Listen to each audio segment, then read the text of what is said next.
Power sharing फॉर्मूले पर इत्तेफाक होगा या नहीं। मरकज और पंजाब में हुकूमत साजी से मुताल्लिक बातचीत आखिरी मराहिल में दाखिल। नून लीग और पीपल्स पार्टी का आज फिर बैठक। कमेटियों का 5वां दौर कुछ देर बाद इसहाक डार की रिहाइशगाह पर शुरू होगा। इसहाक डार का कहना है फरीकैन के दरमियान ताहाल हतमी नकात तय नहीं पाए। हुकूमत साजी पर पीपल्स पार्टी से आज अहम मुशावरत पेशरफ मुतवक्के है। नून लीग दीगर इत्तेहादियों काफ लीग एमकेएम और इस्तेहकाम पाकिस्तान पार्टी को भी एतमाद मिलेगी। मुझे कहा गया है कि पहले 3 साल हमें दे दे, आखिरी 2 साल आप वजीर आजम बने। पावर शेयरिंग फार्मूला नामंजूर। बिलावल भुट्टो का एक बार फिर विफाक में वजारतें ना लेने का ऐलान। कहते हैं मुझे कहा गया 3 साल मियां साहब को दे दें, 2 साल आप वजीर आजम बन जाएं। वजारत उस्मा मेरी जिद नहीं, इस तरह नहीं मुंतखब होकर वजीर आजम बनूंगा। सदारती उम्मीदवार आसिफ जरदारी होंगे। उधर इसहाक डार ने मामला तय पाने तक बयानबाजी को नामुनासिब करार दे दिया। कहते हैं नून लीग और पीपल्स पार्टी अकाबरीन कमेटियों के वज़ा करदा ज़ाब्ते की पासदारी करें। तय हुआ था कमेटियों के रुकन या रहनुमा ज़ेरे गौर नकात पर बयान नहीं देंगे।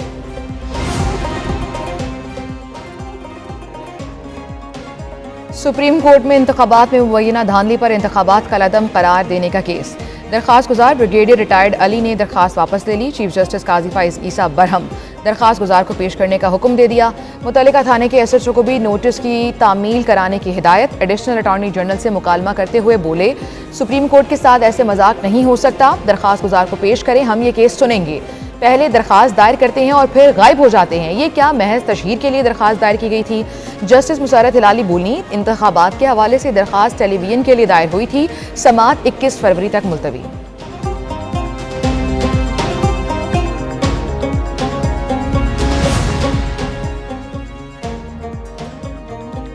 PTI भी हुकूमत बनाने के लिए मुतहरिक। पार्टी कायदीन की सियासी जमातों से मुलाकातें जारी। तहरीक इंसाफ का पंजाब सिंध में सुन्नी इत्तेहाद कौंसिल से इत्तेहाद का फैसला।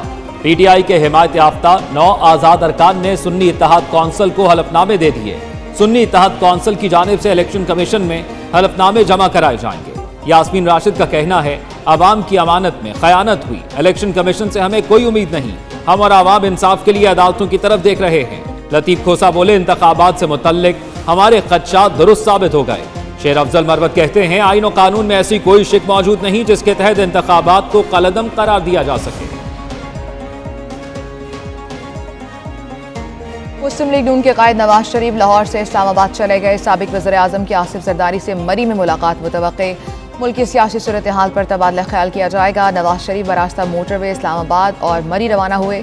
ज़राए के मुताबिक साबिक वज़ीर आज़म 1 हफ्ते तक मलिका कौसार भी क़याम करेंगे।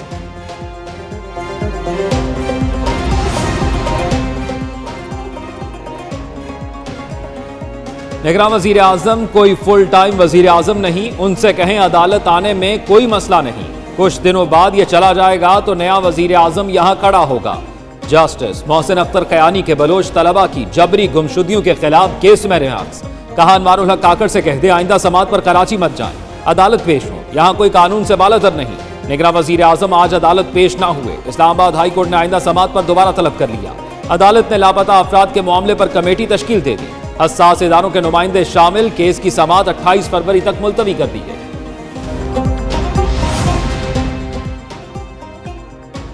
साबिक कमिश्नर रावलपिंडी के इल्जामात। इलेक्शन कमीशन की खुसूसी कमेटी ने तहकीकात शुरू कर दी। रावलपिंडी डिवीजन की 6 DROs की लियाकत अली चट्ठा के इल्जामात की तरदीद। कहते हैं हम पर किसी किस्म का दबाव नहीं था। खुसूसी कमेटी को बयान भी रिकॉर्ड कराया। अगले मरहले में ROs को तलब करके बयान रिकॉर्ड किया जाएगा। कमेटी ने लियाकत अली चट्ठा की प्रेस कॉन्फ्रेंस की ट्रांसक्रिप्ट के लिए पेमरा को खत भी लिख दिया। कमेटी 3 दिन में रिपोर्ट तैयार करके इलेक्शन कमीशन को पेश करेगी।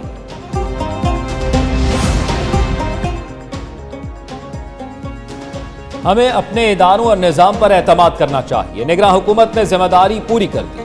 कमिश्नर रावलपिंडी के मामले पर आला तहकीकाती कमेटी बन चुकी। इलेक्शन कमीशन भी मामले पर कार्रवाई कर रहा है। कानूनी अमल चल रहा है तो इंतजार करना चाहिए। निगरान वजीर इत्तलात की मीडिया से गुफ्तगू। मुर्तज़ा सोलंकी कहते हैं आइन और कानून के तहत इलेक्शन कमीशन इंतखाबी उम्मीदवारों की लिस्ट जारी करेगा। सदर ममलिकत से कौमी असम्बली का इजलास तलब करने की दरख्वास्त की जाएगी।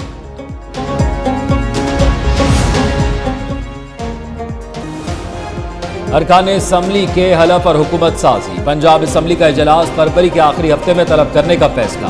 इजलास 29 फरवरी से कबल बुलाया जाएगा। पंजाब असम्बली सेक्रेटेरिएट की तैयारियां मुकम्मल। अगले 72 घंटे में इजलास की हतमी तारीख का तयन करके समरी भेज दी जाएगी। इलेक्शन डे के बाद 21 दिन के अंदर आईनी तौर पर असम्बली इजलास तलब करना लाजिम। मखसूस नशिस्तों का नोटिफिकेशन होते ही पंजाब असम्बली का इजलास तलब कर लिया जाएगा।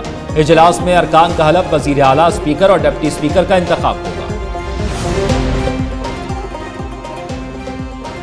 अली अमीन गंडापुर की गिरफ्तारी का खतरा टल गया। पेशावर हाई कोर्ट ने गिरफ्तारी से रोक दिया। राहदारी जमानत मंजूर। अदालत का 1 लाख रुपए के मचलके जमा कराने का हुक्म।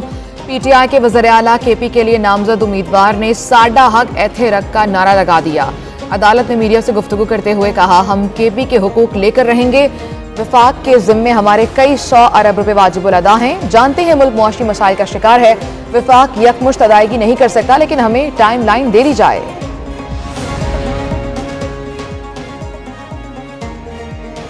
सिंध में वजारत आला की पग मुराद अली शाह के सर सजेगी। पीपल्स पार्टी का मुराद अली शाह को एक बार फिर वजीर आला सिंध बनाने का फैसला। मुराद अली शाह मुसलसल तीसरी मरतबा सिंध की वजारत आला संभालेंगे। पार्टी क़यादत चंद रोज में वजीर आला के नाम का बाज़ाब्ता ऐलान करेगी। मुराद अली शाह 2016 में पहली मरतबा वजीर आला मुंतखब हुए थे। 2018 से 2023 तक भी वजीर आला सिंध रहे।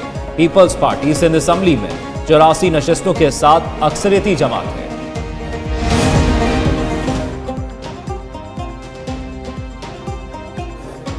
एमके अक़लियतों की मखसूस नशिस्तों पर तनाज़ा पैदा हो गया। अक़लियती नशिस्त पर आज़ाद उम्मीदवार संजय परवानी का अदालत से रुजू। रिटर्निंग अफसर के फैसले के खिलाफ दरखास्त दायर कर दी। सिंध हाई कोर्ट का रिटर्निंग अफसर को दरखास्त पर फैसला करने की हिदायत।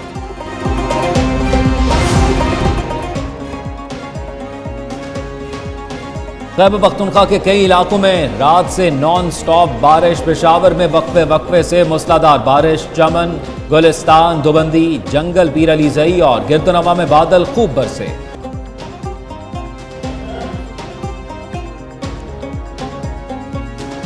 मुल्क के मुख्तलिफ इलाकों में बादलों ने रंग जमा दिया। जाती सर्दी वापस लौट आई। इस्लामाबाद और रावलपिंडी में बारिश। लाहौर में वक्फे वक्फे से बूंदाबांदी। सर्दी बढ़ गई।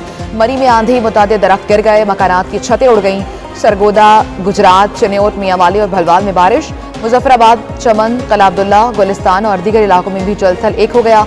नथिया गली में पहाड़ों ने सफेद चादर ओढ़ ली। सयाहों की बड़ी तादाद तफरीही मकाम पर पहुंचने लगी।